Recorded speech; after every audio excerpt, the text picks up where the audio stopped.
Ready for your fast pass to the perfect vacation? This is Talk Travel to Me. Join host Kristy Ouellette and the Mickey Guru team for one big travel question every episode. Solo insights or expert roundtables, all with a sprinkle of magic and the ultimate insider edge. Fasten your seatbelt. It's time to talk travel.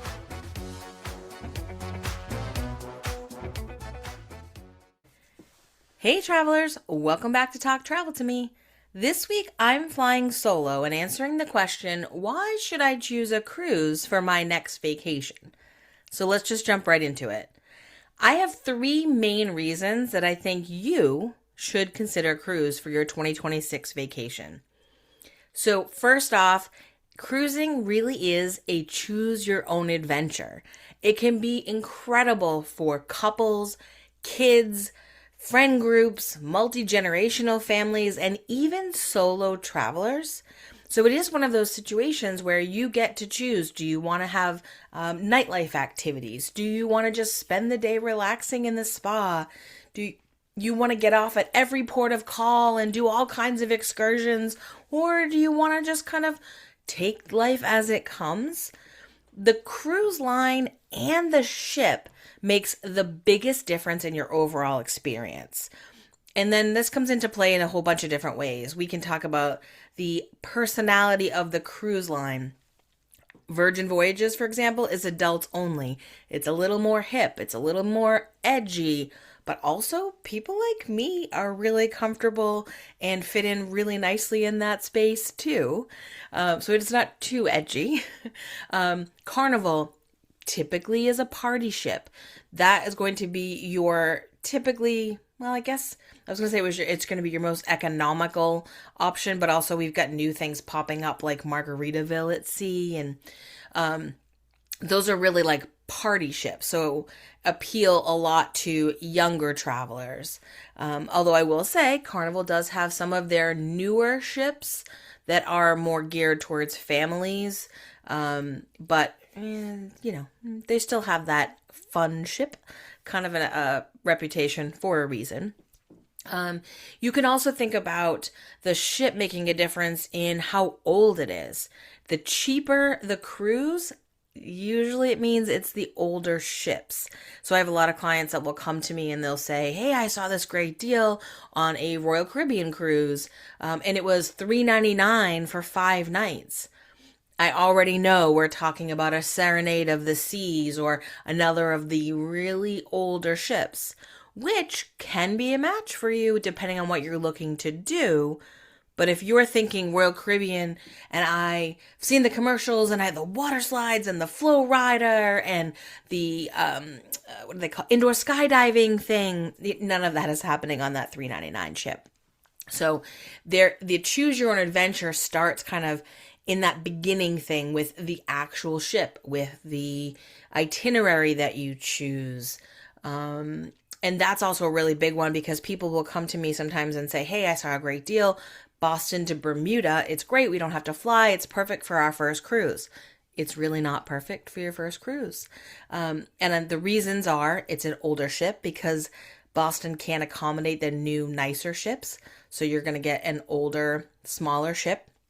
And then also, I don't understand the science of it, but I can tell you the seas are incredibly rougher in that Boston to Bermuda area of the world as compared to, let's say, a Bahamas cruise or an Eastern Caribbean, Southern Caribbean.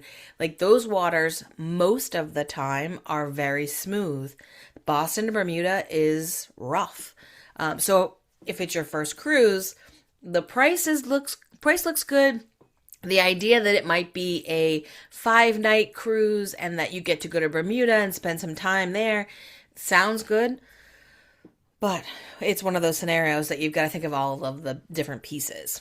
And obviously if you're traveling with kids, you're going to want to choose a ship that's going to have activities that are going to keep them really interested.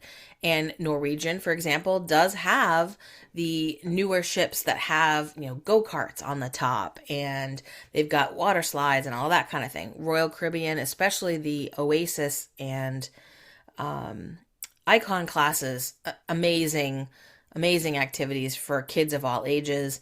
So like there is this solid choose your own adventure formula that allows everybody that's on vacation to pick and choose what it is that they want to do. So that's kind of one of those things that I really want people to think about why you should choose a cruise. Well, because it gives you a lot of options just right out the gate. The second thing that I think is a really big consideration, especially in 2026, is affordability. Now, it's true that most cruises are basically like all-inclusives. And I say basically because some cruise ships are more all-inclusive feel than others. And I'll mention that, kind of get specific with that. But it is important to understand when you see that cost, just like in an ad or, you get an email from a cruise line and it says like, oh, $9.99 a person. You got to look a little deeper into that. And the reason for that is, let's say like a cruise line like Disney Cruise Line, almost everything is going to be included in your cost right up front. All of your meals are included in the main dining rooms. The childcare, kids club things are included for kids 3 and up. All your onboard activities, like all of that kind of stuff is included in that cruise fare. Now, if you want to add on like maybe a meal at an adults only specialty dining, that's an upcharge. But they don't do dining packages or even alcohol packages on Disney Cruise Line. So that is one of the most all-inclusive feel that you can get. Virgin also has packaging that includes almost everything up front, including Wi-Fi. You can get a package that includes that. All of your meals. They don't even have specialty dining restaurants on Virgin. They're all specialty dining.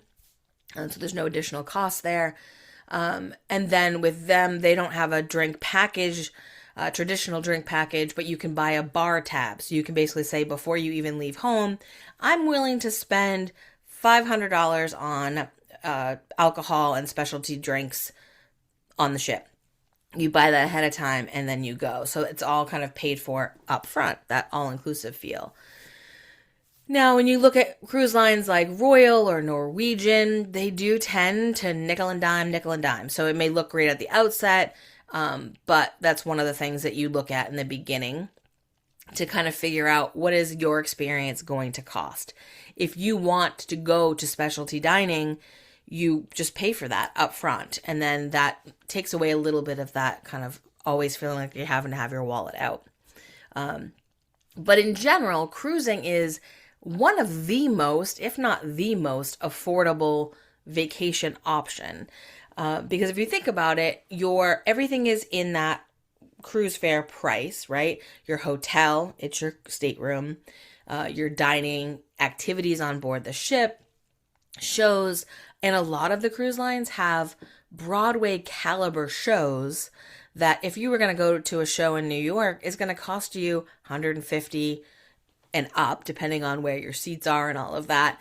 And these cruise ships have the Broadway style shows. They have comedy clubs. There's no cover, right? There's all of these things that are happening. Royal Caribbean, especially Icon Class, have amazing water shows and skating shows. Like they have something just about every night that you can go and really dive into. And there's not extra costs for those types of things. And then I know my husband and I went out for dinner recently and it cost us like $120 for an appetizer that we shared, our 2 entrees and a dessert that we shared. But that was, $120. When you're on a cruise, you're getting, even if you're going to one of the nickel and diming options, if you're going to just the traditional dining rooms, those are included in the price of your cruise fare. And everybody gets an entree, everybody gets appetizers, everybody gets desserts. You can order 2 entrees if you want. And so that, you don't have to think about that. Like, you're going to eat and you're going to just enjoy your meal. You're going to order what you want. You're not going to look at it and go, oh, do I want the prime rib or should I get the salmon because the salmon is cheaper? It's all there. So that's what I mean when I say about that affordability where you're at home, you make a decision about what it is that you're looking to spend and then planning around that. You're not having to break out your wallet constantly. Of course, there are always going to be opportunities for you to pay more because it wouldn't be a capitalist society without it, right?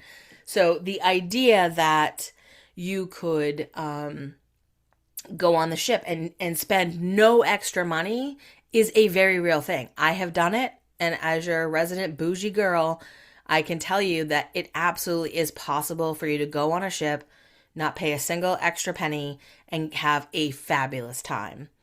You also could, on any of these cruise lines, get on board and you could decide to drop money on a massage. You could get your hair done. You can get your nails done.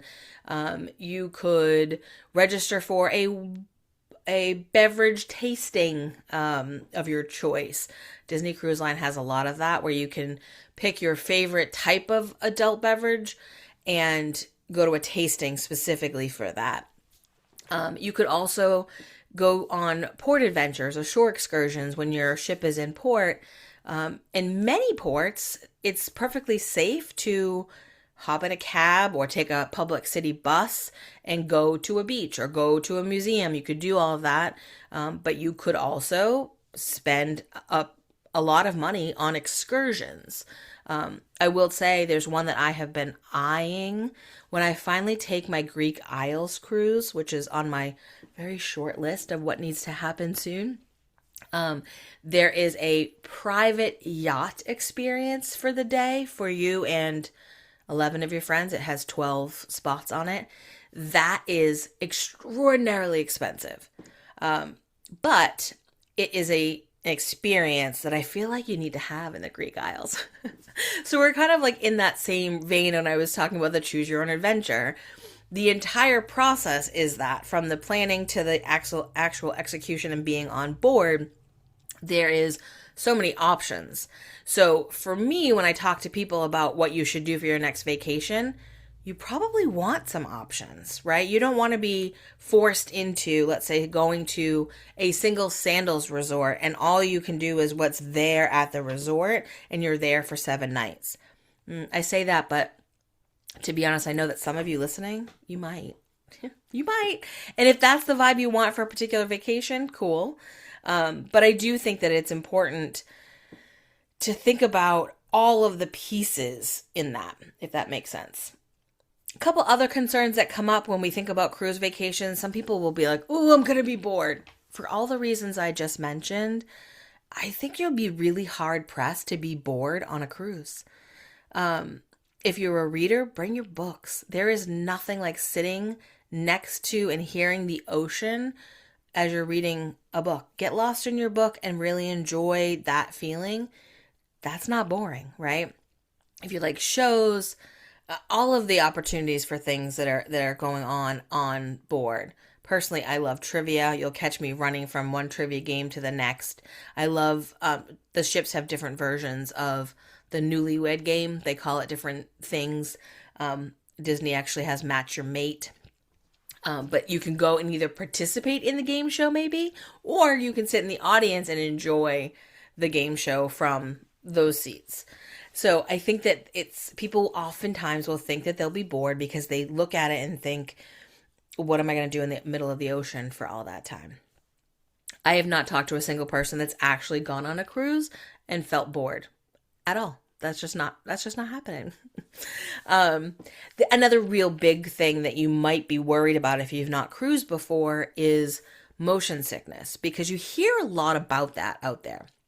And first I want to say, if you get motion sick in a car, that doesn't mean you're going to get motion sickness on a cruise ship. I also feel that if you get sick, let's say on a smaller boat, like on a whale watch, I have friends that absolutely have that happen. But when they get on board a ship, an actual cruise ship, there is none of the motion sickness that they experience on those smaller boats. It's like comparing apples to pomegranates. Like, it's just such a completely different type of motion that you're feeling. We also know that if you are prone to motion sickness, or if it's even something that you're nervous about, we're going to go back to the idea of the ship being the most important piece of that puzzle. The itinerary, so we're going to avoid a Boston to Bermuda situation. So we're going to look at those things to minimize it. And then we're also going to look at the areas of the ship for your stateroom to be to minimize that as well. I can say I have sailed over 30 times, 18 of them on Disney Cruise Line. The Norwegian Pearl, which is the one that I went on Boston to Bermuda, I didn't get sick, but everybody around me did. That was a very old ship in a very rough sea situation. We did have a storm. We went in April, and there was a nor'easter that was coming in, and that affected the ship in a very big way. But that ship also, because of its advanced age, really, I kind of describe it as it was like a ship, like you would think a toy ship in a bathtub, right? It was just all over the place. I've also been on a cruise ship where there was a hurricane far out. It was not anywhere near us. We actually had beautiful weather, but it was affecting the water a bit. But that was one of the brand new Disney Cruise Line ships that had the state-of-the-art mechanical system that they deploy so that it makes it so that you feel it less. The stability wings, I guess is what I'll call them. They actually do look like whale flippers when they come out underneath. But they have that ability to kind of combat what's going on in the natural world and make it a little easier. So if we're thinking motion sickness, those are the first things that we go to. Like I said, the ship, the itinerary, and sometimes the time of year so that we're avoiding the hurricane season and winter storms and that sort of thing. The other thing that we do is kind of a secondary piece, and we talk about the pressure point armbands, which they're fabulous. And it's a non-medicated way to do it. You put these pressure point bands on each of your wrists, and it somehow magically makes you not feel the motion. We also have things like obviously Dramamine and Bonine. Bonine is my favorite because it doesn't make me drowsy. And actually, I'm going to back that up a little bit and say I haven't taken any medication to cruise since my first one back in 2014. I'm just not susceptible to it. But my husband, my friends, like a lot of them will just take a Bonine every single day just in case. And there's really no reason not to. It doesn't really affect you in any other way. Dramamine, even the non-drowsy, kicks my behind. So I avoid that one. But then you also have people that really, really have good luck with ginger chews and ginger tabs that you can take. Ginger ale, interestingly enough, might help you because you have a thought about it helping you, that pseudo effect. But there's not really enough real ginger in ginger ale, if any real ginger, so it doesn't really help. But if you're looking for a food option, green Granny Smith apples really do help as well. And then one I learned from a sailor on a cruise ship, and is if the seas are really rocking, the best place for you to be is in a body of water. So get in the pool, get in a hot tub, even get in the tub in your room if you're feeling that, because being in the water lessens the effect on your body. I'm not a doctor. I don't play one on TV, but these are all things that I know will be beneficial to you if motion sickness becomes a problem. Again, my favorite of those armbands, they're called C-bands, SEABANDS. We are not sponsored, but I recommend those to all of my clients. And I feel like if you're listening to this and you're feeling like you might be nervous, that is going to be a great reason to check that out. So don't skip a cruise because you're worried about that, okay? Please.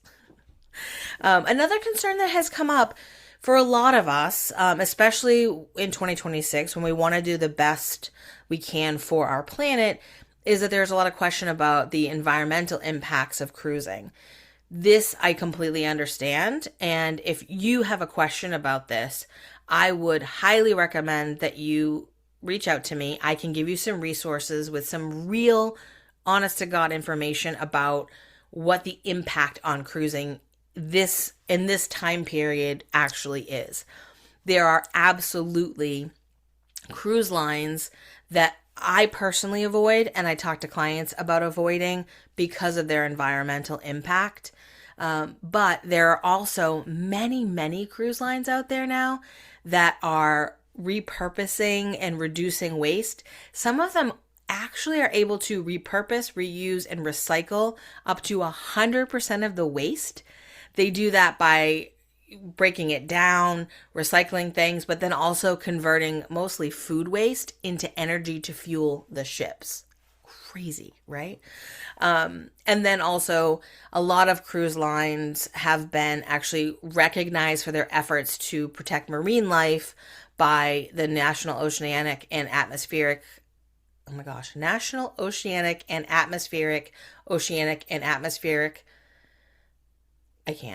NOAA. So the National Oceanic and Atmospheric Administration and the National Marine Fisheries Service, like, they are doing good things. And then most of the cruise lines, the vast majority of them, employ advanced water conservation, and produce their own water on board by bringing in seawater and desalinating it, all of that. So they are using water out there, and then it's not having an impact back on land. There is a huge emphasis in the cruising world now about making sure that we are doing the best that we can for the planet. They are, doing things like pursuing net zero emissions by 2050. They are building new ships that have much smaller environmental impact. They're using sustainable fuels. So it's an interesting topic, and I think that it's something that does warrant some information gathering and reading, rather than just hopping on the YouTube blogs and hearing about the haters and that kind of thing. I think that it is a very valid concern, and there is very valid, provable information out there about what's being done, rather than believing the hype. So, in the end, why do I think you should choose a cruise for your 2026 vacation? Again, it is great for couples, kids, friends group, multi-gens. That choose your own adventure and affordability mix is really where it's at for me this year. I can get people a much better value and a fabulous experience on a cruise ship as compared to any other type of vacation right now. And that includes theme parks. Those can be really expensive right now and not give you a well-rounded experience. Now, listen, I am always going to be a theme park girl. I love theme parks, and I'm not downing them, but I just had an experience. I was gone for 10 days. I spent 6 days, I think, at a theme park, and then 4 nights on a Disney cruise ship. And I love my theme park time. There is nothing like Cosmic Rewind at Epcot anywhere on the ocean. But the relaxation and the fun and the lack of pressure that we experienced on a cruise was just incredible. I played a lot of trivia. I didn't win a single one, but that's okay. We had fun with our group. We also had fun with our fellow cruisers. And it's just a really, really solid choice, bringing you that ability to relax and have fun and not feel like you have to run 24/7. So there we go. And that is one more question unpacked. If you have a travel stumper you want me to tackle, or if you're ready to let a pro handle the heavy lifting for your next getaway, send a text to the show or come find us at mickyguru.com. I'd also love you to pop over and say hi on Instagram or TikTok. We're doing some fun polls over there, especially for future episodes. So I'd love to have you check that out, follow us, and be part of the conversation. I will see you next week where I'll be answering the question, what do you actually need in your park bag? It's not what you think. See you real soon, traveler. Thanks for listening to Talk Travel to Me. We hope this episode cracked open inspiration for the treasures that await you at your next dream destination. If you love the show, please review, subscribe, and share it with a friend. At Mickey Guru Travel Company, we're your trusted guides for theme parks, cruises, resorts, and more. Visit our website at mickey guru.com to learn more and book your vacation today.